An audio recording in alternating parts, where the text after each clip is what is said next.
వారధి ఏపీలో కూటమి ఊపు మీద ఉందా? మోదీ సభ తర్వాత పరిస్థితి ఏంటి? అనుకున్నంత జోష్ అయితే కూడగట్టలేకపోయారా?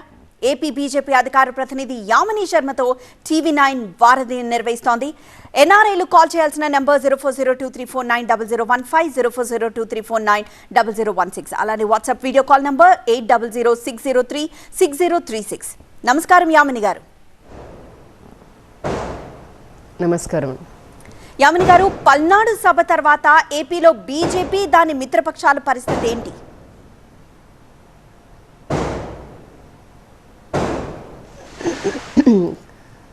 పరిస్థితి అంటే కేవలం పల్నాడు పరిస్థితి అని కాకుండా రాష్ట్ర వ్యాప్తంగా అయితే కనుక ఒక మంచి ఒపీనియన్ అయితే బాగా బలపడింది. ఎందుకంటే ఇప్పటివరకు కూడా సరే జనసేన ఎన్డీఏ అలయన్స్ పార్ట్నర్ లాగా ఉన్నప్పటికీ కూడా పొలిటికల్ సిచ్యువేషన్ చూసుకుంటే ఎన్నికలకు సంబంధించి టీడీపీ జనసేన కూడా అభ్యర్థులను ఉమ్మడిగా ప్రకటించుకోవడం అలాంటివన్నీ చేశాయి పొత్తులో పెట్టుకొని. ఆ తర్వాత ఇప్పుడు ఎన్డీఏలోకి టీడీపీ కూడా రావడం జరిగింది. సో మరింత ఈ మూడు పార్టీలతోటి ఏకైక లక్ష్యము ఎజెండా ఒకటే.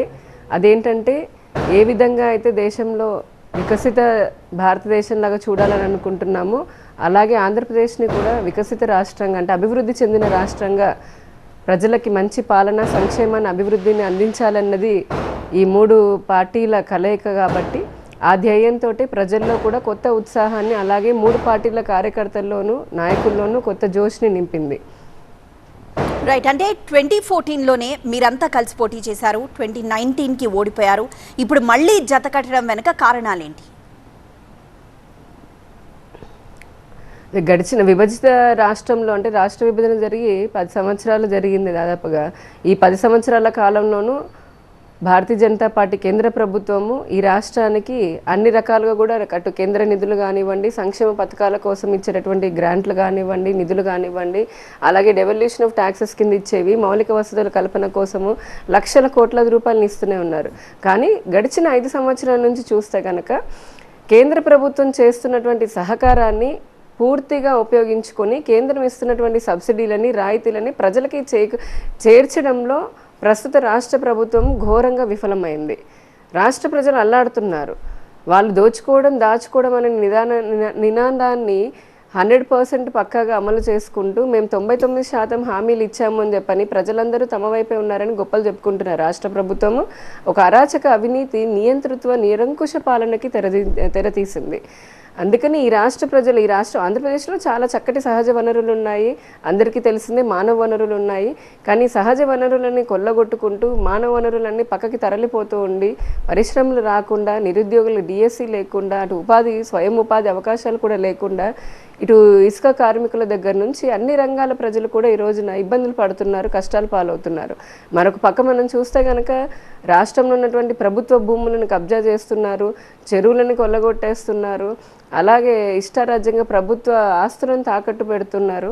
ఈ విధంగా రాష్ట్రం అల్లకల్లోలం అయిపోతుంది. కాబట్టి ఈ రాష్ట్ర ప్రజలకి మంచి అభివృద్ధిని అందించడం కోసమనే ఈ మూడు పార్టీలు పెట్టుకున్నాము. దానికి కారణం అదే. ఎందుకంటే మొదట్లో 2014లో ఎన్డీఏ ప్రభుత్వం ఉన్నది 19 వరకు కూడా. సరే అప్పుడు వారు తెలుగుదేశం పార్టీ ఎన్డీఏ నుంచి బయటికి వెళ్ళిపోయారు. వారు కొన్ని నినాదాలు తీసుకున్నారు, రాష్ట్రానికి ఏదో సరిగ్గా చేయడం లేదు భారతీయ జనతా పార్టీని అనుకున్నారు, ఎన్డీఏలోంచి బయటకు వచ్చారు. కానీ 2019 నుంచి 24 వరకు చూస్తే మరింత దారుణమైనటువంటి రాష్ట్ర పాలన చూసిన తర్వాత ఖచ్చితంగా ఈ రాష్ట్ర ప్రయోజనాల కోసం అలాగే నరేంద్ర మోదీ గారు పదే చెప్తూ వచ్చారు. ఇప్పుడు ఆల్రెడీ గడిచిన 10 సంవత్సరాల్లో ఎన్నో సాహసోపేతమైనటువంటి నిర్ణయాలను తీసుకున్నాము. అది డిమానిటైజేషన్ అవ్వచ్చు, జిఎస్టీ రోల్అవుట్ అవ్వచ్చు, అయోధ్య రామ మందిరం కావచ్చు, కశ్మీర్ 370 రద్దు కావచ్చు, ట్రిపుల్ తలాక్ రద్దు కావచ్చు, ఇంకా చెప్పాలంటే చాలా ఉన్నాయి. ఇంకో పక్క ఇన్ఫ్రాస్ట్రక్చర్, రైలు చూస్తున్నాం, రోడ్లు చూస్తున్నాం, పోర్టులు చూస్తున్నాం, ఎయిర్పోర్ట్లు చూస్తున్నాం, సంక్షేమం అనుకంటే ఇల్లు ఇస్తున్నాం ఉచితంగా, ప్రధానమంత్రి ఆవాస్ యోజన, అలాగే అంగన్వాడీల దగ్గర నుంచి రైతులకి, అలా ప్రతి ఒక్కరికి కూడా మనం భారతీయ జనతా పార్టీ ప్రభుత్వము అన్ని విధాలుగా ప్రజలకు సహకారాన్ని అందిస్తూ 5వ ఆర్థిక అతిపెద్ద దేశంలాగా తీసుకుని వెళ్ళింది. కానీ మనం 2047కి అమృత సంకల్పాన్ని తీసుకున్నాం. కాబట్టి రాబోయే 5 సంవత్సరాల్లో భారతదేశాన్ని 3వ అతిపెద్ద ఆర్థిక వ్యవస్థలో తీసుకుని వెళ్ళాలని సంకల్పించుకున్నాం. కాబట్టి ఈ సంకల్పం నెరవేరాలంటే ఈ దేహం అయితే కనుక, శరీరం అయితే, రాష్ట్రాలన్నీ కూడా శరీర భాగాలు అయితే కనుక ఖచ్చితంగా ప్రతి రాష్ట్రము అభివృద్ధి చెందాలి. అందులోనూ అన్ని వనరులు ఉన్నటువంటి ఆంధ్రప్రదేశ్ లాంటి రాష్ట్రము ఎంతో అభివృద్ధి చెందడానికి మంచి ఆస్కారం ఉంది కాబట్టి ఆ ఫలాలని ముందు 14 నుంచి 19 వరకు అనుభవించింది కూడా కాబట్టి మరొకసారి దేశ ప్రయోజనాల కోసము అలా, ఎందుకంటే ఈసారి 400 అంటున్నాము, ఖచ్చితంగా 400 సీట్లు లోక్సభలో ఎన్డీఏ కూటమికి వస్తాయని ప్రజలు కూడా చాలా విశ్వసిస్తున్నారు. ప్రజల మద్దతు కూడా మాకుంది. అలాగే ఇక్కడ కూడా రాష్ట్రంలో ఎన్డీఏ డబుల్ ఇంజిన్ సర్కార్ వస్తే కనుక ఖచ్చితంగా మెరుగైనటువంటి వికసిత ఆంధ్రప్రదేశ్ను చూడొచ్చు అనే దాంతో పొత్తులోకి మళ్ళీ కలవడం జరిగింది. రైట్, మనకు కాల్ ఉన్నారు. చైతన్య డాలస్ నుండి కాల్ చేశారు. చైతన్య గారు. హాయ్ అండి, యామిని గారికి హాయ్. నాకు కొన్ని క్వశ్చన్స్ ఉన్నాయండి. యామిని గారు, ఇందాక మీరు మెన్షన్ చేశారండి రాష్ట్రాన్ని క్లోజ్ చేస్తున్నారు. చైతన్య గారు మీరు కొంచెం గట్టిగా మాట్లాడగలరండి? వినిపిస్తుందా అండి? చెప్పండి చైతన్య గారు. సో ఇందాక మీరు వైఎస్ఆర్సీపీ పార్టీ రాష్ట్రాన్ని క్లోజ్ చేస్తుంది, లేకపోతే అవినీతి చేస్తుంది అది ఇది అని చెప్పారండి. కానీ మొన్న నరేంద్ర మోదీ గారు సభలో ప్రస్తుత ప్రభుత్వం మీద ఏ ఒక్క విమర్శ చేయలేదు. చేసిన విమర్శ అంతా ఒకటే. ఏమని చేశాడు అంటే సెంట్రల్ కి స్టేట్ కి అంత సఖ్యత లేదు అంటున్నాడు. కానీ ఇదే జగన్మోహన్ రెడ్డి గారు మాకు సెంట్రల్ పూర్తిగా మద్దతు ఇస్తుంది, మాకు మొత్తం అన్ని కావలసిన సహకారం మాకు సెంట్రల్ నుంచి అందుతుంది అని చెప్తున్నారు. ఇవి రెండు డిఫరెంట్ కాంట్రడిక్టింగ్ గా ఉందండి. ఇంకొక ప్రశ్న ఏంటంటే, మీరు ఇందాక ఇంతవరకు టీడీపీలో మిమ్మల్ని నేను చూశాను, కొద్ది కాలం మీరు సైలెంట్ అయిపోయారు, మళ్ళీ బీజేపీలో ఈ మధ్య కాలంలో మళ్ళీ చూస్తున్నాను. మీ పాత బాసెస్ తో పనిచేయడానికి, పాత నాయకులతో పనిచేయడానికి మీకు ఎలా ఫీల్ అవుతున్నారు వాళ్ళతో కలిసి పనిచేయటం? ఎందుకంటే మీరు వారి మీద విమర్శ చేసి బయటకు వచ్చారు అని నాకున్న నాలెడ్జ్ ప్రకారం మీరు వాళ్ళ మీద ఘాటైన విమర్శలు చేసి బయటకు వచ్చారు అని నాకున్న సమాచారం ఉంది. మళ్ళీ వాళ్ళతో కలిసి పనిచేయడం అన్నది దీన్ని మేము ఎలా తీసుకోవాలి? అండ్ ఇంకొక ప్రశ్న ఏంటంటే, చంద్రబాబు గారు మోదీ మీద ఘాటైన పదజాలం వాడి విమర్శనం చేశాడు, తల్లిని తిట్టాడు, తల్లి గురించి ప్రస్తావించాడు, చెల్లి గురించి ప్రస్తావించాడు, కుటుంబం గురించి ప్రస్తావించాడు, మోదీ గారి చదువు గురించి ప్రస్తావించారు. ఇన్ని మాటలు అన్న వాళ్ళతో మీరు కలిసి ప్రయాణించడం ఎంతవరకు సబబు? రైట్ చైతన్య గారు, ఫస్ట్ క్వశ్చన్ వచ్చేసి జగన్ గారే చెప్తున్నారు అన్ని విధాలుగా కేంద్రం సహకరిస్తుంది అన్నది, అది నిజము. ఇప్పుడు జగన్ గారు చెప్పడం అనే కాదు, ఇందాకే చెప్పాను 2019 నుంచి 24 మధ్యనే కాదు, 2014 నుంచి 24 వరకు 10 సంవత్సరాల కాలంలో కేంద్ర ప్రభుత్వం ఒక ఫెడరలిజం అంటే ఫెడరల్ గవర్నమెంట్ సిస్టమ్ని మేము చాలా దానిపైన గౌరవం ఇస్తాం కాబట్టి ఇర్రెస్పెక్టివ్ ఆఫ్ పార్టీస్, ఇక్కడ రాష్ట్రంలో ఏ పార్టీ ఉందన్న దాంతో రాజకీయ కోణంలో చూడకుండా ఏ ప్రభుత్వం రాష్ట్రంలో ఉన్నప్పటికీ ప్రజలు వాళ్ళకి మ్యాండేట్ ఇచ్చారు కాబట్టి రాష్ట్ర ప్రజల కోసం అని చెప్పని కేంద్రం భారీగా నిధులు ఇవ్వడం జరుగుతోంది. ఆ క్రమంలోనే 14 నుంచి 19 వరకు కూడా అన్ని విధాలుగా సహకరించాము. ఏ ఒక్కటి కూడా విభజన చట్టంలో చెప్పినటువంటి సంస్థలు కానివ్వండి, 10 సంస్థలు అంటే 50 సంస్థలు ఇచ్చాము. అలాగే ప్రతి ఒక్క అంశము, పోలవరానికి చూడండి, రాజధానికి కూడా చూడండి, ఎయిమ్స్ కట్టాము. అలా ఒక్కొక్కటి చెప్పుకుంటూ పోతే డిబేట్ చాలా పెద్దగా ఉంటుంది. చెప్పిన దానికంటే కూడా ఇంకా ఎక్కువే చేశాము. అయినప్పటికీ కూడా అప్పుడు వారికి ఇబ్బంది అయింది, పార్టీలోంచి ఇందాక చెప్పినట్టు ఎన్డీలోంచి వెళ్ళారు. కానీ జగన్మోహన్ రెడ్డి గారు కూడా అంతే, ఆయన 151 సీట్లు ప్రజలు కట్టబెట్టారు. రాష్ట్ర ప్రజల కోసము ఈ 5.5 కోట్ల మంది ఆంధ్రుల కోసం అని చెప్పని కేంద్ర ప్రభుత్వము జగన్మోహన్ రెడ్డి గారు ఏది అడిగినా సరే ఆయన మొహం చూసో లేదంటే ఇంకెవరి మొహం చూసో వ్యక్తుల మొహం చూసి ఇవ్వకుండా రాష్ట్ర ప్రజల కోసం అని సహకారం అందిస్తూనే ఉన్నారు. ఇక రెండవ క్వశ్చన్ వచ్చేటప్పటికి పర్సనల్గా నేను అందులోనే ఉన్నాను. ఇప్పుడు భారతీయ జనతా పార్టీలోకి వచ్చి దాదాపు 5 సంవత్సరాల పైన అయింది. ఒక ఐడియాలజికల్ కనెక్ట్తో ఉన్నాను. ఇప్పుడు భారతీయ జనతా పార్టీ సిద్ధాంతం ఏదైతే ఉందో, దాని భావజాలం ఏదైతే ఉందో అది నన్ను అమితంగా, అలానే వీరు తీసుకున్నటువంటి సాహసోపేతమైన నిర్ణయాలు దేశ ప్రజలకి లాంగ్ టర్మ్లో ఈ దేశ ప్రజల సాంస్కృతిక అలాగే వారికి ఉన్నటువంటి ఆకాంక్షలు నెరవేర్చే భారతీయ జనతా పార్టీ కాబట్టి నేను కూడా వ్యక్తిగతంగా ఈ పార్టీలో ఉండడాన్ని చాలా ఆనందిస్తున్నాను, గర్వంగా ఫీల్ అవుతున్నాను. భారతీయ జనతా పార్టీ కార్యకర్తలాగా కష్టపడి పని చేయాలని చెప్పని, ఎందుకంటే ఈ పార్టీ నాకు చాలా మంచి గౌరవాన్ని ఇస్తుంది. ఇంతకుముందు పూర్వపు పార్టీలో నాకు కొద్దిగా నా పర్సనల్గా ఇబ్బందులు కలిగాయి కాబట్టి అందులోంచి బయటకు వచ్చాను. నరేంద్ర మోదీ గారి గురించి కూడా మీరు మాట్లాడారు. ఇక్కడ భారతీయ జనతా పార్టీని మీరు చూస్తే nation first, party next, person last అంటాం. అంటే వ్యక్తిగతంగా మనుషులకు ఇబ్బందులు కలిగినప్పటికీ వారి ప్రయోజనాలకి మించి, అంటే సొంతంగా మనకేంటి, మన గౌరవం దక్కుతుందా లేదా, మనల్ని ఏమన్నారు ఏమనలేదు అనే దానికంటే కూడా ఈ దేశ రాష్ట్ర ప్రజల యొక్క అభ్యున్నతిని, వారి అభివృద్ధిని, సంక్షేమాన్ని కాంక్షిస్తాం. కాబట్టి నిన్న కూడా నరేంద్ర మోదీ గారు వచ్చారు. ఆయన వచ్చి మాటల్లో అదే చెప్పారు, ఈ రాష్ట్ర ప్రయోజనాలు, దేశ ప్రజల యొక్క ఆకాంక్షల్ని నేను నెరవేరుస్తాను, మా ఎన్డీఏ కూటమి నెరవేర్చబోతుంది, ఎన్డీఏ ప్రభుత్వం నెరవేర్చబోతుంది. నాకు తెలిసి మోదీ గారికైనా, భారతీయ జనతా పార్టీలో ఉన్న నాలాంటి ఏ కార్యకర్తకైనా సరే మాకు దేశ ప్రయోజనాలే ముఖ్యం. మా వ్యక్తిగత ఇష్టాయిష్టాలు కానివ్వండి, లేదా జరిగినటువంటివి ఏమున్నా సరే అవి మా వరకే ఉంటాయి తప్పితే వాటిని పార్టీ పనిలో లేదా ప్రజలకు అందించేటటువంటి సహకారంలో వారికి చేసేటటువంటి సేవ అనుకుంటాం. ఎందుకంటే మా నినాదం ఒకటే, సేవకే మేము అంకితంగా ఉన్నాము, అభివృద్ధికి అంకితంగా ఉన్నాము. ఇదే మా భారతీయ జనతా పార్టీ విధానం. కాబట్టి ఈ మిగిలినవన్నీ కూడా పెద్ద పట్టించుకోము. చేయాలనుకున్నటువంటి లక్ష్యాలను నెరవేరుస్తాము. అది మోదీ గారైనా, భారతీయ జనతా పార్టీ అయినా, నేనైనా అంతేనండి. రైట్, మరో కాల్ ఉన్నారు. శశికాంత్ ఆస్ట్రేలియా నుండి కాల్ చేశారు. శశికాంత్ గారు.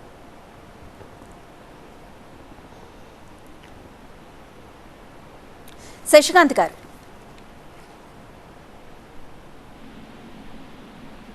హలో. ఎస్ శశికాంత్ గారు, యామిని గారు ఉన్నారు, మాట్లాడండి. నమస్కారం యామిని గారు, నేను శశికాంత్ అండి, మెల్బర్న్ నుంచి. నమస్కారం అండి. నా క్వశ్చన్ ఏంటంటే అండి, ఇప్పుడు మీరు బీజేపీ, టీడీపీ, జనసేన తోటి అలయన్స్ అయ్యారు. మీకు ఇంతకు ముందు మీరు ఉన్నారు, మళ్ళీ విడిపోయారు. ఇప్పుడు కొత్తగా ఇప్పుడు అలయన్స్ అయ్యాక మీకు అనిపించట్లేదా ఇప్పుడు this decision will make BJP as a party weak in Andhra Pradesh? And also మీకు అనిపిస్తుందా బీజేపీకి ఫ్యూచర్లో what are there aspirations? Do they want to become form a government in the future, or do they have the strength to form a government in the future? That is my first part of the question. Second question ఏంటి అంటే, as a women politician మీరు already TDP నుంచి బయటకు వచ్చారు, ఇప్పుడు మళ్ళా వాళ్ళతోటి పనిచేయాలనేసి అనుకుంటున్నారు మీరు. So what are the challenge you face as a women politician in general and also in the party? And also there's so much trolling going on with in regards to women in Andhra Pradesh, whether it is YCP or TDP or any other party, especially women are being trolled. So my opinion ఏంటి దాని మీద? Yeah, Sasikanth అడిగిన first question నాకు వినపడలేదండి, ఒకసారి మళ్ళీ చెప్తారా? అంటే బీజేపీకి నష్టం ఉంటుందంటారా, ఉండదంటారా అన్నది ఆయన క్వశ్చన్. అంటే నెక్స్ట్ బీజేపీ రోల్ ఎలా ఉండబోతోంది, ప్లాన్ ఎలా ఉండబోతుంది? Is it in our state or మన దేశంలోనే అండి? యా, ఏపీలోనే అండి. ఏపీలో యా, బీజేపీ రోల్ అని అంటే ఆబ్వియస్గా ఇందాకే చెప్పాము, ఈ రాష్ట్రంలో ప్రజలకి ఏదైతే ఈ రాష్ట్ర అభివృద్ధికి కావాల్సినటువంటివి ఖచ్చితంగా ఎన్డీఏ, ఇప్పుడు ఎందుకంటే కూటమి ఉంది కాబట్టి కోర్స్ కేంద్రంలో మళ్ళీ భారతీయ జనతా పార్టీ ఆధ్వర్యంలో ఎన్డీఏ ప్రభుత్వం ఏర్పాటు చేయబోతున్నాము. ఖచ్చితంగా మళ్ళీ నరేంద్ర మోదీ గారు ప్రధానమంత్రి అవబోతున్నారు. కాబట్టి ఈ రాష్ట్రానికి ఇప్పుడు విభజన జరిగింది 2014లో, అందరికీ తెలిసిందే. రాత్రి వాళ్ళు పార్లమెంట్ తలుపులు మూసివేసి కొన్ని సరిగ్గా చట్టంలో పెట్టకుండానే ఏదో చేసేసారు వాళ్ళు. కానీ ఆ తర్వాత నుంచి కూడా దాన్ని అర్థం చేసుకొని రాష్ట్రము వనరులు చాలా ఉన్నాయి, ఈ రాష్ట్రానికి ఎంతో చేయాలని చెప్పని చేసుకుంటూ వస్తున్నాము. రేపొద్దునైనా అంతే, డబుల్ ఇంజన్ సర్కారు. ఒకప్పుడు ఉత్తరప్రదేశ్ ఎలా ఉండేది, ఒకప్పుడు బీహార్ ఎలా ఉండేది, మధ్యప్రదేశ్ ఎలా ఉండేవి. కానీ భారతీయ జనతా పార్టీ ప్రభుత్వం వచ్చిన తర్వాత ఈ రోజున ఉత్తరప్రదేశ్ 74,000 కోట్ల మిగులు బడ్జెట్ని చూపించింది మొన్న. అలాగే ఆంధ్రప్రదేశ్ కూడా ఖచ్చితంగా డబుల్ ఇంజన్ సర్కార్ తోటి, ఎన్డీఏ సర్కార్తో మరింత ఉత్సాహంగా ఉన్న వనరులను ఉపయోగించుకుంటూ అన్ని రంగాల్లోనూ కూడా సంపూర్ణంగా 100 కాదు 1000% కేంద్ర సహకారంతో ఈ రాష్ట్రంలో రాష్ట్ర ప్రజలను కూడా అభివృద్ధి పథం పైన మేము తీసుకొని వెళ్తాము. దాంట్లో కీలకంగా భారతీయ జనతా పార్టీ కీలక పాత్ర పోషిస్తుంది. మాకు ఉన్నది తక్కువైనప్పటికీ, శాతం చూసుకుంటే ఓటింగ్ శాతం తక్కువైనప్పటికీ కూడా మా కార్యకర్తల్లో ఉన్నటువంటి దృఢమైన సంకల్పం, అది నరేంద్ర మోదీ గారి దగ్గర నుంచి గ్రామాల్లో ఉండే చిట్ట చివరి కార్యకర్త వరకు కూడా ఒకటే దృఢమైన సంకల్పం ఉంటుంది. దేశ లక్ష్యము, దేశం అభివృద్ధి, రాష్ట్ర క్షేమం అనేది మా నినాదంగా ఉంటుంది. కాబట్టి ఆ సంకల్ప బలంతో మేము పనిచేస్తాము. రెండోది, మహిళా పొలిటీషియన్ లాగా ఏ విధంగా అనిపిస్తుంది అంటే, ఇంతకుముందే నేను చెప్పాను, ఇంతకుముందు కాలర్ చైతన్య గారు చేసినప్పుడు వ్యక్తిగత అభిప్రాయాలు వ్యక్తిగతంగానే ఉంటాయి. వీటన్నిటిని దాటుకొని రాగలిగితేనే రాజకీయాల్లో అనుకున్నటువంటి సేవ చేయగలుగుతాము, మన లక్ష్యాన్ని కూడా మనం చేరగలుగుతాము. కాబట్టి వ్యక్తిగతంగా ఏదో జరిగింది కదా అని చెప్పని వాటన్నిటిని మనం ప్రదర్శించడము, దాన్నే మైండ్లో పెట్టుకొని ముందుకు వెళ్తూ ఉంటే గనక ఖచ్చితంగా మనం నష్టపోవడం కాకుండా మన పార్టీకి కూడా నష్టం చేకూర్చిన వాళ్ళం అవుతాం. కాబట్టి ఇందాక చెప్పినట్టుగా దేశ లక్ష్యము, దేశాభివృద్ధి, వికసిత భారతదేశంలో ఆంధ్రప్రదేశ్ని కీలక స్థానంలో నిలబెట్టడంలో ఒక కార్యకర్తలాగా నేనైతే కలిసి పనిచేయడానికి సిద్ధంగా ఉన్నాను. ఎటువంటి ఇబ్బంది లేదు. ఒకవేళ ఉన్నప్పటికీ కూడా అది వ్యక్తిగతంగానే ఉంటుంది, ఆ పరిధి దాటి బయటికి రాదు. ఇక ట్రోలింగ్స్ అంటారా, చాలా బాధాకరమైన విషయం ఏంటంటే రాజకీయాల్లో మహిళలు రావడమే చాలా తక్కువ. ఇప్పుడు నరేంద్ర మోదీ గారు 10 సంవత్సరాల నుంచి తీసుకున్నటువంటి మహిళలకు ఉపయోగపడేటటువంటి ఎన్నో సంస్కరణల వల్ల ఈ రోజున రాష్ట్రపతి గారి దగ్గర నుంచి రక్షణ రంగం వరకు అన్ని రంగాల్లో కూడా మహిళలు ముందుకు వెళ్తున్నారు. అన్నిట్లోనూ మొన్ననే 33% ఉమెన్ రిజర్వేషన్ కూడా తీసుకొని వచ్చారు. అది రాజకీయంగా స్థానిక మన అసెంబ్లీ దగ్గర నుంచి లోక్సభ వరకు కూడా అందరికీ మాలాంటి మహిళలకి ఎంతో ఉపయోగకరంగా ఉంటుంది. మా వాణిని, ప్రజల వాణిని పార్లమెంట్లో, లోక్సభ, అసెంబ్లీలో వినిపించడానికి. ఈ ట్రోలింగ్స్ వచ్చేటప్పటికి కార్యకర్తలు ఎవరైతే ఉంటారో వారు ఏ విధంగా ఒక బాధ్యతలో ఉన్నటువంటి రాజకీయ నాయకులు, ముఖ్యంగా మహిళలు, వారు అనాల్సి వస్తుంది.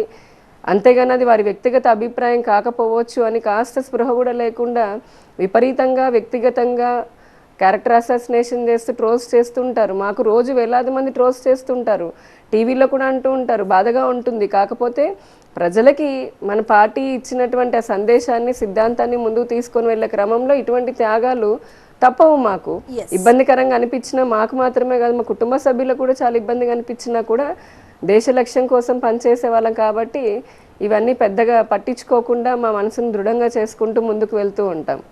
రైట్. మరో కాల్ ఉన్నారు, మనోహర్ దుబాయ్ నుండి కాల్ చేశారు. మనోహర్ గారు. నమస్తే మేడం. నమస్తే వారధి ప్రోగ్రామ్ మేడం. నమస్తే.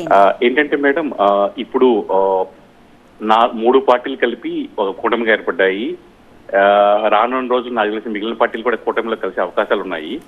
ఇప్పుడు ఇలా కలవడం వల్ల ఇప్పటి వరకు ఉన్న బీజేపీలో ఉన్నటువంటి కార్యకర్తలు కానీ, అదేవిధంగా అదర్ పార్టీలో, వేరే పార్టీలో ఉన్న కార్యకర్తలు కానీ రేపు ఎలక్షన్లో ఎలా కలిసి పనిచేస్తారు మేడం? ఇప్పటిదాకా అందరూ వ్యతిరేకంగా ఉన్నారు, ఒకరికి ఒక పార్టీ నుంచి ఒక పార్టీకి ఎలా కలిసి పనిచేస్తారు? ఒకటి.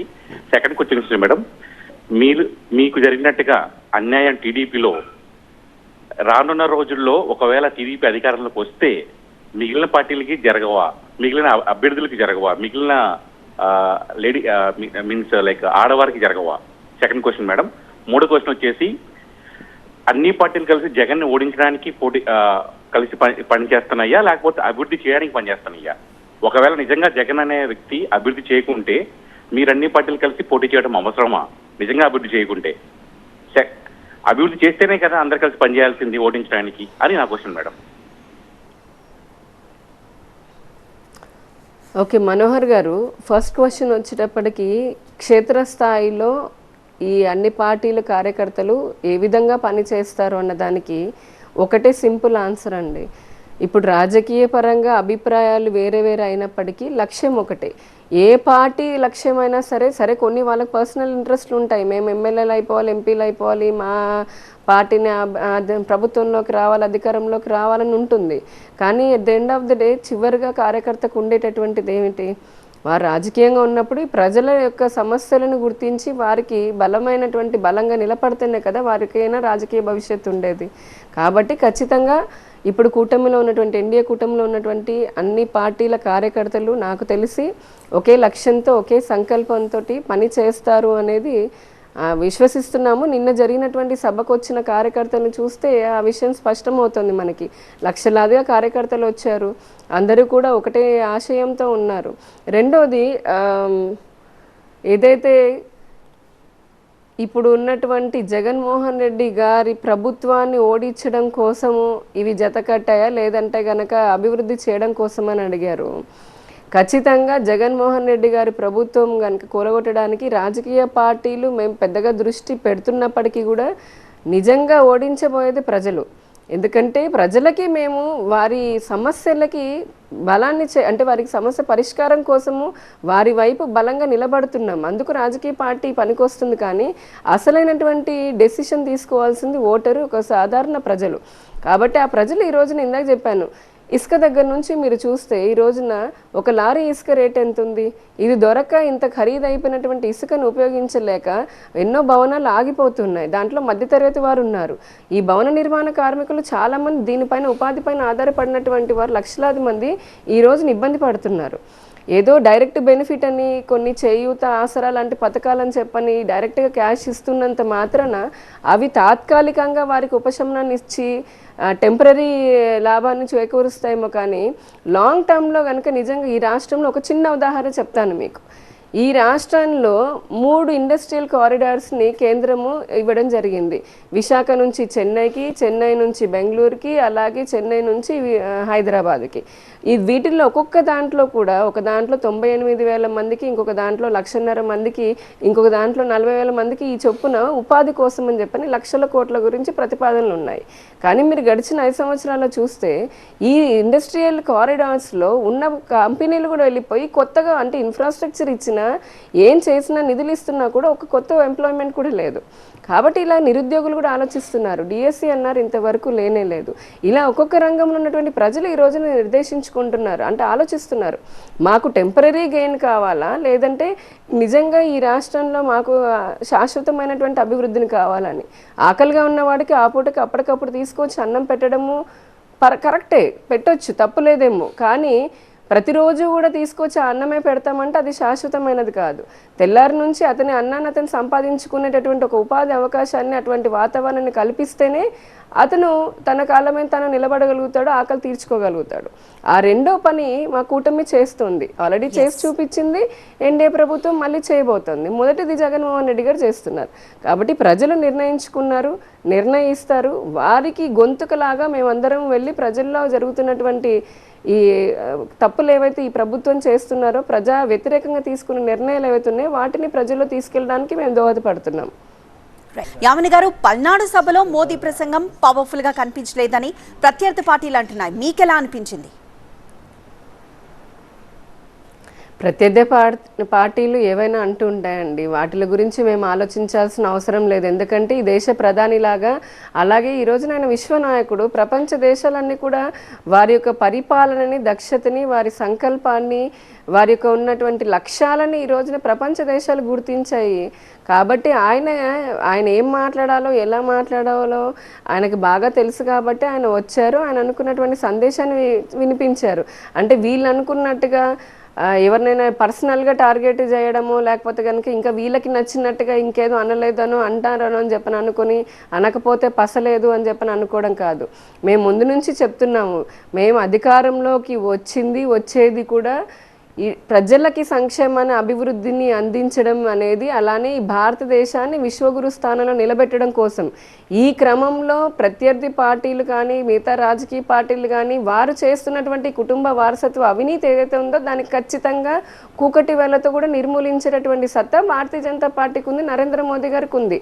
ఎందుకంటే ఈ రోజున ఆంధ్రప్రదేశ్ రాష్ట్రంలో కూడా మీరు చూస్తే ప్రతి బూత్ దగ్గర నుంచి భారతదేశ వ్యాప్తంగా, దేశవ్యాప్తంగా కూడా మాకు బూత్ స్థాయిలో కార్యకర్తల నుంచి ఆర్గనైజేషన్ పరంగా చాలా స్ట్రాంగ్గా, బలంగా ఉన్నాం. కాబట్టి మళ్ళీ 400 స్థానాల్లో కూడా మేము గెలవబోతున్నాం. సింగిల్గా 370 స్థానాలు రాబోతున్నాయి. కాబట్టి నరేంద్ర మోదీ గారు నేను ఇచ్చిన సందేశం ఏంటి, ఆయన చాలా క్లియర్ కట్గా చెప్పారు. ఎందుకంటే ఇప్పుడు వారు మాట్లాడింది ప్రజలు అనుకునేటువంటి మూడుని. ఏ నాయకుడైనా అంతే కదా, ప్రజలకి ఏం కావాలో అది చెయ్యాలి, ఆ ప్రజలు ఏమనుకుంటున్నారో దాన్ని బట్టే మాట్లాడతారు. కరెక్ట్గా ఆయన ఒకటే ఒక మాట అన్నారు, ఈ రాష్ట్రంలో ప్రజలను చూస్తుంటే గనక వారి ఈ ప్రభుత్వాన్ని ఎలాగైనా సరే ఇంటికి సాగనంపాలి అని చెప్పని ప్రజలని కృతనిశ్చయలా ఇన్నారు అని అన్నారు. ఎందుకు ప్రజలు అలా అనుకున్నారంటే ఇందాకే చెప్పుకున్నాం, ప్రతి రంగంలోనూ ఈ రాష్ట్ర ప్రభుత్వం వైఫల్యం చెందింది కాబట్టి ప్రజలు డిసైడ్ అయ్యారు కాబట్టి ఖచ్చితంగా వారికి ఉన్నటువంటి మనోభావాన్ని గౌరవిస్తూ వారికి సపోర్ట్ని అందిస్తాం భారతీయ జనతా పార్టీ. అదే ఒక స్టేట్మెంట్లోనే మొత్తం వచ్చేసింది కదా. ఇంకా వీరు సినిమా డైలాగులు చెప్పాలనో లేదంటే ఇంకేదో వాళ్ళకి అసెంబ్లీలో తొడలు కొట్టుకోవాలని ఇట్లాంటివన్నీ ప్రధానమంత్రి గారు మాట్లాడాల్సిన అవసరం కూడా లేదు. ఏమి చేస్తామో కూడా చాలా బాగా క్లియర్గా చెప్పారు. వికసిత భారతదేశంలానే వికసిత ఆంధ్రప్రదేశ్ అంటే ఆంధ్రప్రదేశ్ రాష్ట్ర అభివృద్ధిని ఖచ్చితంగా చేసి తీరుతాము. మేము ఆల్రెడీ నిరూపించాము, దేశవ్యాప్తంగా ఆంధ్రప్రదేశ్లో కూడా మరింతగా నిరూపించబోతున్నాము. ఆ మాట చాలు కదండి. కేంద్ర సహకారం ఏ విధంగా ఇస్తుంది, భారత ప్రధాని ఏం చేయబోతున్నారు అనేది అది సరిపోతుంది. పెద్ద పెద్ద భారీ డైలాగులు పంచులు ఉండాల్సినటువంటి అవసరం లేదు. ఇంకోటి ఇందాక అడిగారు కాలర్, ఇంతకుముందు అడిగారు ఎందుకు వెళ్ళారు ఎందుకు వచ్చారు అని అంటే ఆయన ఎన్నో అన్నారు నరేంద్ర మోదీ గారిని అనేసి. ఒకటి మేము ముందు నుంచి మా అగ్రనాయకత్వం, అదే మొన్న అమిత్ షా గారు కూడా చెప్పారు, మేము వెళ్ళిపోమని చెప్పలేదు టీడీపీని, వాళ్ళే వెళ్ళారు. ఆ తర్వాత ప్రజలు వాళ్ళు ఇచ్చిన మ్యాండేట్ని చూశారు, ఆ తర్వాత రియలైజేషన్ వచ్చింది రాష్ట్ర అభివృద్ధి కోసం అని చెప్పని ఇప్పుడున్నటువంటి పాలన పోవాలి అని చెప్పని వాళ్ళు కూడా అనుకున్నారు. దానికి ఎన్డీఏ కూటమిలో చేరడం అనేది ఖచ్చితంగా అవసరమని భావించారు. ఎందుకంటే కేంద్ర సహకారం రాష్ట్రానికి ఖచ్చితంగా అవసరం కాబట్టి, మళ్ళీ బీజేపీనే ఎన్డీఏనే కేంద్రంలో రాబోతుంది కూడా కాబట్టి వాళ్ళు మళ్ళీ కూటమిలోకి వచ్చారు. మేము అదే కదా, మేము వెళ్ళమనలేదు, రమ్మనలేదు, రావద్దని అనలేదు. ఎవరైనా ఈ రాష్ట్రానికి చేస్తున్నాము. అదే ఎన్డీఏ ప్రభుత్వం ఉంటే ఇంకా డబల్ ఇంజన్ సర్కార్తో మరింత బాగా చేస్తాము. అందుకని ఈ మధ్యలో ఉన్నటువంటి ఇబ్బందులు అన్నీ కూడా తొలగి దాని గురించి పెద్దగా ఆలోచించేటటువంటి పరిస్థితులు ఈ రోజున లేవు పార్టీలు ఏవైనా సరే. కేవలం ఒక ఏకైక లక్ష్యం ఏంటంటే రాష్ట్రం అభివృద్ధి చెందాలి, దేశం అభివృద్ధి చెందాలనే లక్ష్యం మాత్రమే ఉంది. రైట్, మరో కాల్ ఉన్నారు. సంతోష్ కాలిఫోర్నియా నుండి కాల్ చేశారు. సంతోష్ గారు. నమస్తే అండి. ఒక 2 పాయింట్స్ ఉన్నాయి మేడం. ఆంధ్రప్రదేశ్లో liquor is on cash sales, digital currency లేదు అక్కడ. అండ్ బీజేపీ ప్రెసిడెంట్ పురంధరేశ్వర గారు కూడా యూనియన్ మినిస్టర్కి కంప్లైంట్ కూడా చేశారు. So cheap quality liquor and also they are using synthetic materials, synthetic chemicals అని. అండ్ ఆంధ్రప్రదేశ్ క్యాష్ సేల్స్ వల్ల there is a possibility of GST and tax evasion also. But BJP president garu complaint chesin tarvata kuda there was no concrete action from central government. Elanti action intavaraku ledu. Actually cheppalante that is going to be the biggest liquor mafia and liquor scam in the country. But enduku action ledu. Second question vachesi, who killed బాబాయ్ ఎపిసోడ్లో CBI has taken 5 years. ఇంతవరకు ఆ case గురించి అతిగతి లేదు. ఎన్ని సంవత్సరాలు పడుతుందండి ఒక మర్డర్ కేసుని ఇన్వెస్టిగేట్ చేయడానికి? That is also for CBI which is a sophisticated efficient agency in the country. ఒక సిబిఐ ఇంతవరకు A8గా ఉన్నటువంటి ముద్దాయి అవినాష్ రెడ్డిని కూడా అరెస్ట్ చేయలేదు. సో సిబిఐ అంత బలహీనపడటానికి కారణం ప్రైమ్ మినిస్టర్ అనుకుంటున్నారా లేకపోతే హోమ్ మినిస్టరా? చెప్పండి.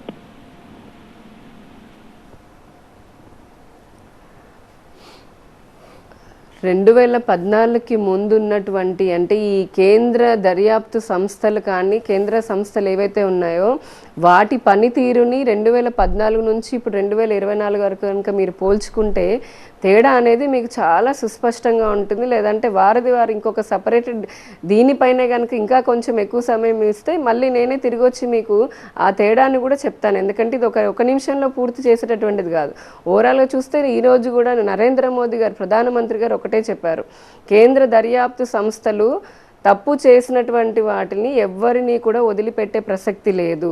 రెండోది, భారతీయ జనతా పార్టీ అధికారంలోకి వచ్చిన తర్వాత ఇదివరకు కేంద్ర దర్యాప్తు సంస్థలు, కేంద్ర సంస్థలు, పిఎస్సీలు ఇలాంటివన్నీ కూడా అప్పుడులో ఉన్నటువంటి కాంగ్రెస్ ప్రభుత్వం మరీ వారి చెప్పు చేతుల్లో పెట్టుకుంది. కానీ నేడు ఆ పరిస్థితి లేదు. కేంద్ర దర్యాప్తు సంస్థలకి వాటికి ఒక ఇండివిజువాలిటీ ఉంది.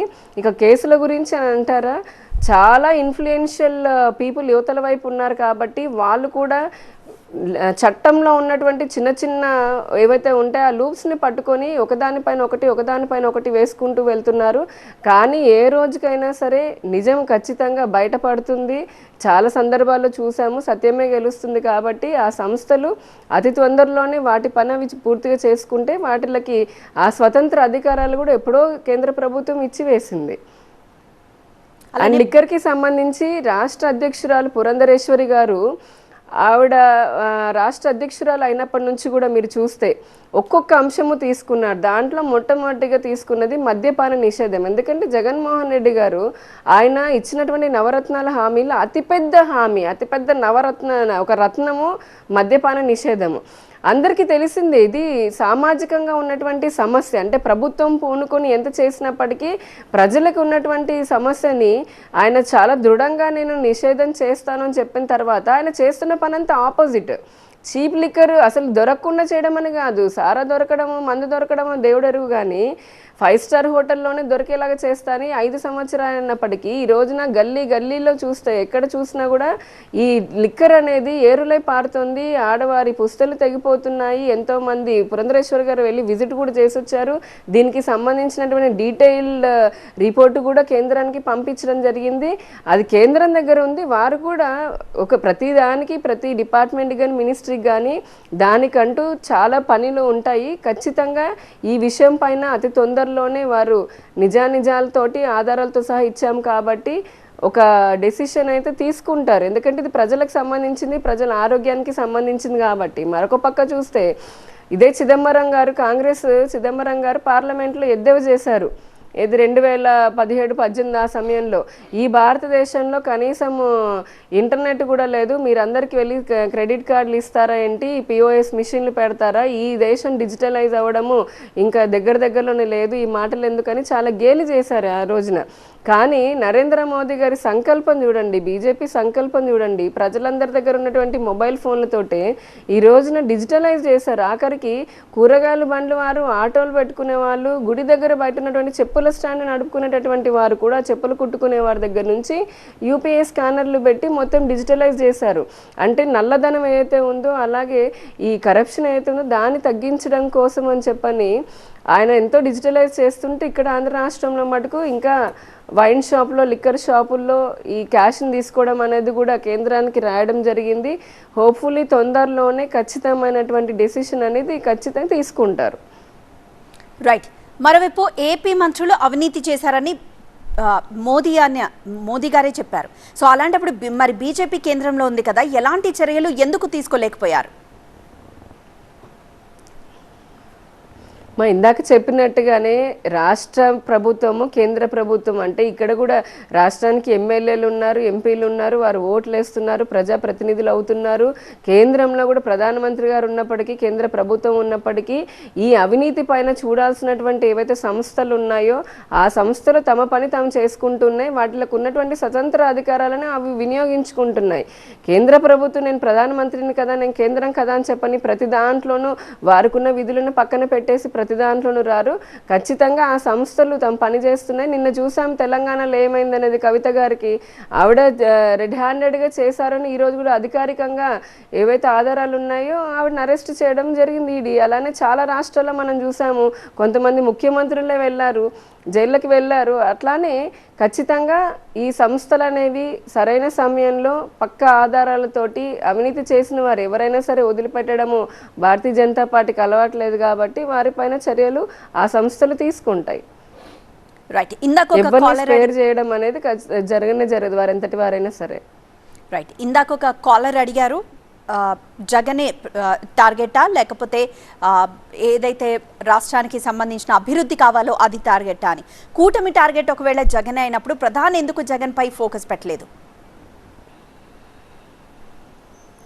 ఇక్కడ జగన్కి, ప్రజలకి ఈ రోజున జగన్ టార్గెట్ అయ్యారండి. ఇందాక నేను చాలా స్పష్టంగా చెప్తున్నాను, ప్రజలకి టార్గెట్ అయింది జగన్. ఎందుకంటే అతను చేస్తున్నటువంటి వ్యవహారాలు నచ్చక, లేదంటే అతను చేస్తున్నటువంటి ఈ ప్రజా వ్యతిరేక కార్యక్రమాలు ఏవైతే ఉన్నాయో, కార్యకలాపాలు ఏవైతే ఉన్నాయో వాటిని ఎదుర్కోవడానికి ప్రజలు నేడు సిద్ధంగా ఉన్నారు. ప్రజలను గెలిపించడం కోసం మేమంతా కూడా అదే లక్ష్యంగా పెట్టుకున్నాం. నేడు మా లక్ష్యం ఒకటి, ప్రజలను గెలిపించడం. ఈ రాష్ట్ర ప్రజలను గెలిపించడమే మాకున్నటువంటి ఏకైక ధ్యేయము. వారి గెలుపు ఎప్పుడు వస్తుంది అని అంటే, మా ఎన్డీఏ ప్రభుత్వం ఆంధ్ర రాష్ట్రంలో ఏర్పడినప్పుడు ప్రజలు గెలుస్తారు. అలాగే వారికి ఉన్నటువంటి ఆకాంక్షలు కూడా నెరవేరుస్తాయి. రైట్. యామిని గారు, ఏపీలో బీజేపీ ఇప్పటికీ అభ్యర్థుల్ని ప్రకటించలేదు, ఎందుకు? అలానే లిస్ట్ ఎప్పుడు వస్తుంది అనుకుంటున్నారు?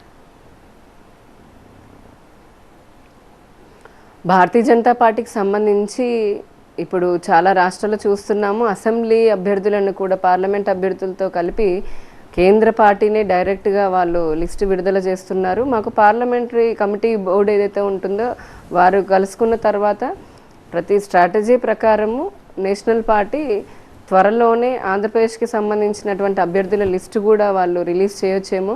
ఇక్కడ ఒకటి, భారతీయ జనతా పార్టీని మనం గమనిస్తే కనుక చాలా క్లియర్ కట్ క్లారిటీతో ఒక కాన్ఫిడెన్స్తో ఉన్నాము. అందుకని చెప్పనే మాకు అంటే ఎక్కడ మిగతా ఉదాహరణకి రాష్ట్రంలో తీసుకుంటే కనుక ఇక్కడ జగన్మోహన్ రెడ్డి గారిని చూడండి, ఆయన నాయకుల పరిస్థితి గడప గడపకి అని చెప్పని ఎంత ప్రతిష్టాత్మకంగా ఆయన అన్నీ ఉన్న రిసోర్సెస్ అన్నీ వాడుకొని కూడా గడప గడపకి వెళ్ళినా కూడా ఈ రోజున ప్రజలు బాబు మాకొద్దు, నువ్వు గడపలోంచి బయటికి పోని వాళ్ళ నాయకులను తరిమేసేటటువంటి పరిస్థితి. ఎందుకంటే ఇచ్చినటువంటి హామీలు నవరత్నాలు యువకరత్నం కూడా పూర్తిగా ఆయన సంపూర్ణంగా చేయలేదు. కానీ వేరే భారతదేశంలో భారతీయ జనతా పార్టీని చూస్తే కనుక వికసిత్ సంకల్ప యాత్రని మనం రీసెంట్గా చేసామంటే వికసిత్ భారత్ని మాట్లాడుతున్నాము. మాకు ఇచ్చినటువంటి మేము ఏదైతే 2014 నుంచి 19 వరకు ఇచ్చామో అవి నెరవేర్చాము. ఆ హామీలని 1000% నెరవేర్చాము. మళ్ళీ 19 నుంచి 24 వరకు కూడా చెప్పినవే కాకుండా చెప్పనివి కూడా చేశాము. ఈ రోజున భారతీయ జనతా పార్టీ మొన్ననే ప్రధానమంత్రి గారు మీరు గమనిస్తే కనుక డిఫరెంట్ యునీక్ 11 లక్షల కేవలము ఒక యూత్ నుంచే 11 లక్షల పాయింట్స్ని తీసుకున్నారు. అంటే మా కాన్ఫిడెన్స్ లెవెల్స్ చూడండి, మేము చెప్పింది చేస్తున్నాము, ఎలాగూ ఇంకా చేస్తున్నాము. కానీ ఈ దేశ ప్రజలకి ఇంకా ఏం కావాలని వారి ద్వారానే అడిగి, ఇప్పటివరకు దేశ చరిత్రలో ఎప్పుడు ఇలా జరగలేదు అసలు. కానీ భారతీయ జనతా పార్టీ ప్రజల నుంచి తీసుకునే పాయింట్స్ని 11 లక్షల యూనిక్ రిక్వెస్ట్, సలహాలు, సూచనలు వచ్చాయి. వాటన్నిటిని కూడా క్రోడీకరించుకొని రేపొద్దున పరిపాలన అవి కూడా ఇంక్లూడ్ చేసుకుని ఇవ్వబోతున్నాము. అందుకనే మాకు అసలు ఇది చెప్పాము, ఇది చెప్పాలి అన్న ఇబ్బంది కూడా ఎక్కడా లేదు. ఎందుకనంటే అవేమీ లేకుండానే మేము చేసినటువంటి పనులు ఏవైతే ఉన్నాయో, అందించిన సంక్షేమం ఏదైతే ఉందో, ఆ లబ్ధి పొందినటువంటి ప్రతి పథకం లబ్ధిదారులు ఎవరైతే ఉన్నారో వాళ్ళే మా ప్రచారకర్తలు. వారు పొందినటువంటి లబ్ధినే మాకు ఒక విజయగాథల్లాగా ముందుకు తీసుకొని పోతాం. కాబట్టి కొత్తగా మేము చెప్పాల్సింది కూడా ఏమీ లేదు. అదే కాంగ్రెస్ పరిస్థితి చూడండి, ఏం మాట్లాడుతున్నారో తెలియదు. పూర్తిగా అవినీతి, కుటుంబ వారసత్వ రాజకీయాలు చేసుకుంటూ ఈ దేశాన్ని విచ్ఛిన్నం చేయాలి అని చెప్పని ఆలోచన చేస్తూ ఉంటారు. కాబట్టి అటు కేంద్రంలో వారిని అసలు జాతీయ స్థాయిలో వారికి ఆదరణ లేకుండా పోయింది. ఎప్పుడు దేశ వ్యతిరేకటువంటి ఆలోచనలే. ఒక మంచి ప్రతిపక్షం ఏదైతే ఉందో అది ప్రభుత్వానికి సలహాలు, సూచనలు ఇస్తూ ప్రజలకి మరింత మంచి పాలన అందించాలని చెప్పని ఆకాంక్షిస్తుంటారు. కానీ కాంగ్రెస్ పార్టీకి చూస్తే ఇక్కడ కూడా అంతే. ఇప్పుడు ఇక్కడ ఉన్న పిల్ల కాంగ్రెస్ అంటే వైసీపీ కానివ్వండి, ఇటు ఇప్పుడున్నటువంటి కాంగ్రెస్, తల్లి కాంగ్రెస్, పిల్ల కాంగ్రెస్ రెండు కలిపి మళ్ళీ ఇంకేదో మాయాజాలం చేయాలి అని చెప్పని ఇంకా కూడా మసిపూసి మారేడుకాయలు అని ఇక్కడ రాష్ట్రంలో ప్రయత్నిస్తున్నారు. అటు దేశవ్యాప్తంగా కూడా కాంగ్రెస్ మళ్ళీ తమ వంకర బుద్ధిని చూపించుకుంటూనే ఉంది. ఈ గడిచిన 65 సంవత్సరాల్లో అంటే మొత్తం 70లోంచి 10 సంవత్సరాలు మేము పాలించింది తీసేస్తే వ్యవస్థీకృతంగా ఏర్పాటు చేసుకున్నటువంటి అవినీతి, వారు సంపాదించినటువంటి అవినీతి దేశ స్థాయిలో కాంగ్రెస్ వాళ్ళు చూస్తే ప్రతి దాంట్లో స్కాములే. ఈ రోజున లక్షల కోట్లు కాదు, కోట్ల రూపాయల ప్రజాధనము వారంతా దోచుకున్నారు. నరేంద్ర మోదీ గారు ఒకటి చెప్తాను, ఒక చిన్న ఇప్పుడు ఆయుష్మాన్ భారత్ ఉంది తీసుకోండి, ప్రజలకి కావాల్సినటువంటి ఆరోగ్యాన్ని అతి తక్కువకే అంటే ఉచితంగా 5 లక్షల రూపాయల వరకు ఉచితంగా బీమాని ఇస్తూ పేద మధ్యతరగతి ప్రజలకి లక్షల కోట్లను ఆదా చేస్తున్నారు. జన ఔషధిని చూసాము, 80% రాయితీతో మంచి క్వాలిటీ మందులు ఇస్తూ పేద మధ్యతరగతి ప్రజల యొక్క ఆదాయాన్ని ఆదా చేస్తున్నాము. డైరెక్ట్ బెనిఫిట్ ట్రాన్స్ఫర్ ద్వారా మధ్యలో ఉన్నటువంటి దళారులను తీసేసాము, అంటే లంచాలు తీసేసాము. డైరెక్ట్గా బెనిఫిట్ రావడం వల్ల ప్రజలు ఆఫీసుల చుట్టూ వారి చుట్టూ తిరగాల్సినటువంటి అవసరం లేకుండా ఆ లబ్ధి వారికి చేకూరుతోంది. కరెంటు బిల్లులు కానివ్వండి, హౌస్ ట్యాక్సులు కానివ్వండి, ఇలా సామాన్యంగా ఉన్నటువంటి ఏవైనా సరే సామాన్యుడికి ఈజ్ ఆఫ్ లివింగ్ని చాలా దగ్గరగా చేసింది భారతీయ జనతా పార్టీ. కేవలం చేయడమే కాదు, వారికి ఒక సులభమైనటువంటి సౌకర్యమైనటువంటి జీవితాలు ఇస్తున్నాం. ఇంకొక పక్క కడుపులో ఉన్నటువంటి బిడ్డ దగ్గర నుంచి ఈ రోజున వారికి ఇచ్చే మందుల దగ్గర నుంచి పండు మొదలు వరకు కూడా మనకి అంగన్వాడీలో పౌష్టికాహారం కానివ్వండి, పిల్లలకి స్కాలర్షిప్లు కానీ, ఉండడానికి ఇల్లు ఇచ్చారు, ఇంటికి నీరు ఇచ్చారు, నీరుకి కరెంట్ ఇచ్చారు, కరెంటు ముందు రోడ్లు వేశారు, ఆ తర్వాత వారికి ఆహార భద్రత ఇచ్చారు, 80 కోట్ల మందికి ఉచిత రేషన్ ఇస్తున్నారు. ఇది కాకుండా ఇప్పుడు లక్పతి దీదీలను చేశారు మహిళని, అలాగే కోట్లాది మందికి కూడా ఉచిత సౌర ప్యానెల్స్ ఇస్తున్నారు. అలానే గ్రామాల్లో ఉన్న మహిళలకి డ్రోన్లు ఇస్తున్నారు. అంటే ఈ రకంగా అటు పేదలు ఇటు మధ్యతరగతి వారు, ఇదివరకు చూడండి 2 లక్షలు ఉండేది ఇన్కమ్ ట్యాక్స్, 2 లక్షలు ఉన్న కట్టాల్సి వచ్చేది 2014 ముందు. ఈ రోజున 7 లక్షల వరకు ఇన్కమ్ ట్యాక్స్ కట్టాల్సిన అవసరం లేదు. ట్యాక్స్ రిఫండ్ వేస్తే ఇదివరకు 4 ఏళ్ళు పట్టేది, 55 రోజుల నుంచి 4 ఏళ్ళు పట్టేది. అది కూడా లంచాలు ఇచ్చుకుంటూ పోయేవాళ్ళు. ఈ రోజున 10 రోజుల రిఫండ్ వస్తుంది. 80% వరకు ట్రైన్ టికెట్లు తగ్గాయి. వందే భారత్ రైళ్ళు వస్తున్నాయి, హై స్పీడ్ రైళ్ళు, అండ్ ట్రైన్ టికెట్స్ కూడా తగ్గాయి. ఈ విధంగా ప్రజల యొక్క సంపాదన ఏదైతే ఉందో అన్ని రకాల భద్రతని, జీవిత ఆహార వారికి సామాజిక భద్రతను కల్పిస్తూ ఉన్నాం. కాబట్టి మాకు చాలా కాన్ఫిడెంట్గా ఉంది. మా ఏకైక లక్ష్యము ఈ కూకటి వేళ్లతో పేర్కొన్నటువంటి ఉగ్రవాదం ఏదైతే ఉందో, ఉగ్రవాదము, వారసత్వ, కుటుంబ అవినీతి చేసేటటువంటి కుటుంబ ఆ పార్టీల భావజాలాన్ని దూరం చేయాలి ఈ దేశం నుంచి అనేది చాలా స్పష్టంగా ఆ క్లారిటీతో ఉన్నాము. అందుకనే మేము మళ్ళీ గెలవబోతున్నాము, ప్రజలను కూడా గెలిపించబోతూ ఉన్నాము ఈ రాష్ట్రంలో కూడా. అందుకనే ఇటువంటి ఈ అవినీతిని కుక్కటి వేలతో పెకిల్చి వేసి పీకి పారి పక్కన వేసేసి ఈ రాష్ట్రంలో ఉన్నటువంటి ప్రతి జిల్లాకి ఆంధ్రప్రదేశ్లో మంచి సహజ వనరులు ఉన్నాయి. ఆ సహజ వనరులని, మానవ వనరులను ఉపయోగించుకుంటూ మరింతగా పారిశ్రామిక వృద్ధి అన్ని రంగాల్లోని ఆంధ్రప్రదేశ్లో తీసుకుని రావాలి, అందరూ కూడా సంక్షేమం అందించాలి అనేది మా ఎన్డీఏ ప్రభుత్వం, అంటే మా కూటమి యొక్క లక్ష్యం ఈ రాష్ట్రంలో కూడా. రైట్, మరో కాల్ ఉన్నారు. కృష్ణ కిషోర్ అబుదాబి నుండి కాల్ చేశారు. కృష్ణ కిషోర్ గారు. మేడం, గుడ్ ఈవినింగ్ అండి.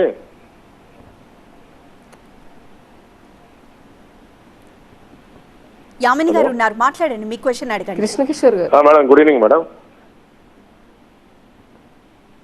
గుడ్ ఈవినింగ్ అండి. యామిని గారు, ఇది మీరు ఇందాక 2 విషయాలు చెప్తున్నారండి, చాలా చక్కగా చెప్పారు. ఫస్ట్ వచ్చి మీరు చెప్పిన పాయింట్ మద్యపానం గురించి. సో దానిలో ఇందాక మీరు అన్నది ఏంటంటే మద్యపానం ఇంత ఇయర్లే పారుతుంది, ఇట్లా దాని గురించి ఇప్పుడు దాన్ని మెయిన్ టార్గెట్ దాని గురించి ఉంది. మీ ప్రభుత్వం కానీ ఎన్డీఏ కుటుంబం దాన్ని ఇప్పుడున్న నెక్స్ట్ ఎలక్షన్స్ లో దాన్ని ముందు తీసుకెళ్లాలన్న టైప్ లో మాట్లాడుతున్నారు. యాక్చువల్లీ ఇది జరిగి ఈ 5 years డౌన్ ద లైన్ ముందు పరిపాలించిన టైం అంతా అప్పుడు ఎక్కడ ఉన్నారండి మన బీజేపీ నాయకులు? టీడీపీ వాళ్ళు ఏం చేశారు?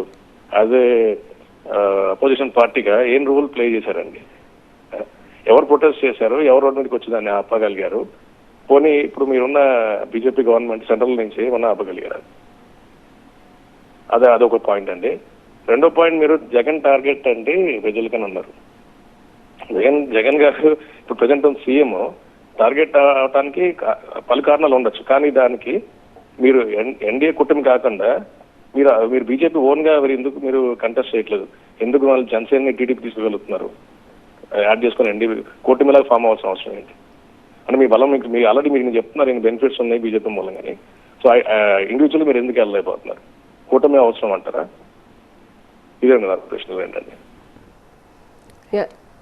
చాలా మంచి క్వశ్చన్ వేశారండి. సెకండ్ క్వశ్చన్ చాలా క్లియర్గా ఉంది. ఫస్ట్ది, ఇఫ్ ఐఎమ్ నాట్ రాంగ్, మద్యపానము ఇట్లా జరుగుతున్నప్పుడు ఇంతకు ముందు కూడా ఎందుకు మాట్లాడలేదు అనేది ఏదో అడుగుతున్నట్టున్నారు కదా వారు.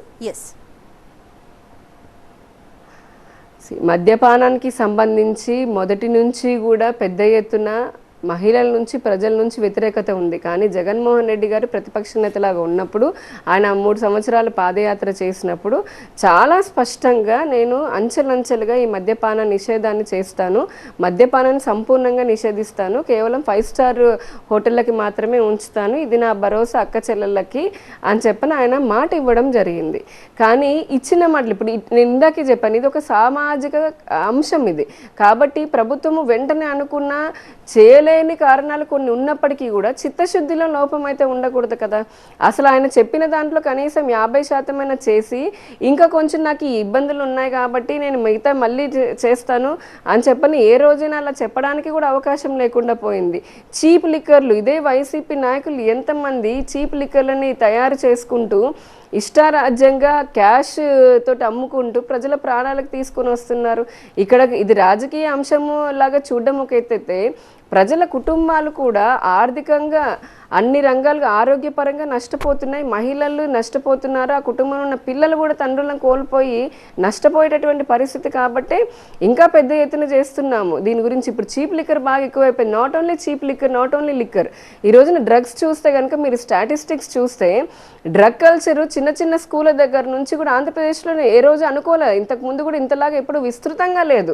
కానీ ఆంధ్రప్రదేశ్లో ఈ రోజున కొన్ని స్కూళ్ళ దగ్గర నుంచి మొదలు పెడితే కాలేజీల్లో సందుల్లో కూడా ఆఖరికి రోడ్డు పని ఉన్నటువంటి 4 చీకటి పడితే 4 రోడ్ల దగ్గర కూడా గంజాయిని తీసుకుంటూ ఇష్టారాజ్యంగా మద్యం తాగుతూ అత్యాచారాలు చేస్తున్నారు మహిళల పట్ల. మీరు ఎన్సీఆర్బీ రిపోర్ట్ తీసినా కూడా అదే చెప్తున్నాం, ఇదేదో ఒక్క సంవత్సరంలో జరిగిందని కాదు. ఇవన్నిటికీ మూల కారణం ఆడవారి పైన మిస్సింగ్ ఆడవారు. ఆ రిపోర్ట్ ప్రకారం మీరు చూడండి 8,000 మంది పైగా అమ్మాయిలు, చిన్నపిల్ల అమ్మాయిలు ఎవరైతే బాలకులు ఉన్నారో వాళ్ళు మిస్ అయిపోయారు. అలాగే 24,000 మంది పైగా ఆంధ్రప్రదేశ్లో మహిళలు మిస్ అయిపోయారు.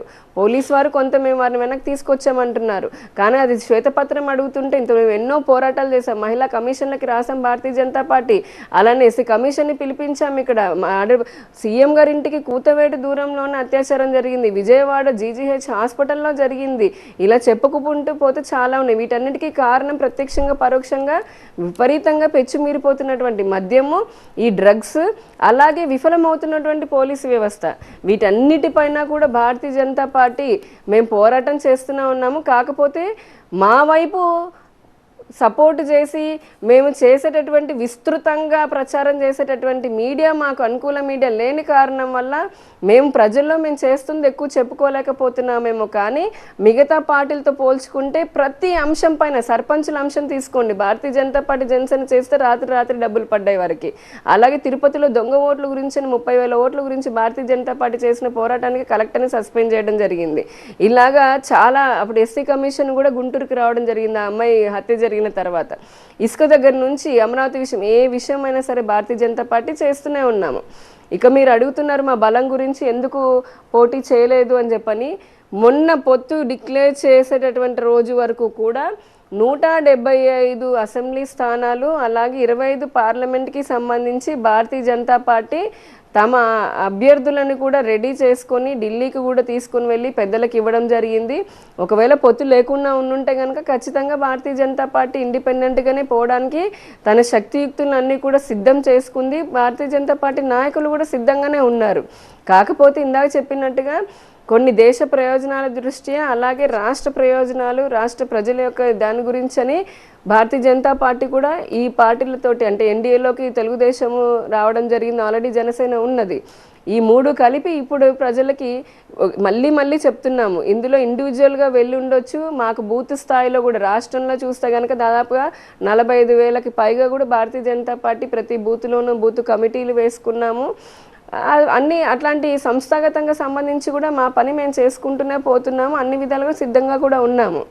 ఇంకా పార్టీకి వచ్చినటువంటి సీట్లు, ఓట్లను లెక్క పెడితే ఎన్నో పెద్ద పార్టీలు, ఎన్నో సంవత్సరాలు ప్రధానమంత్రిలా చేసిన వారు, ముఖ్యమంత్రిలాగా చేసినటువంటి వారు ఎలక్షన్స్లో ఓడిపోతూనే ఉంటారు.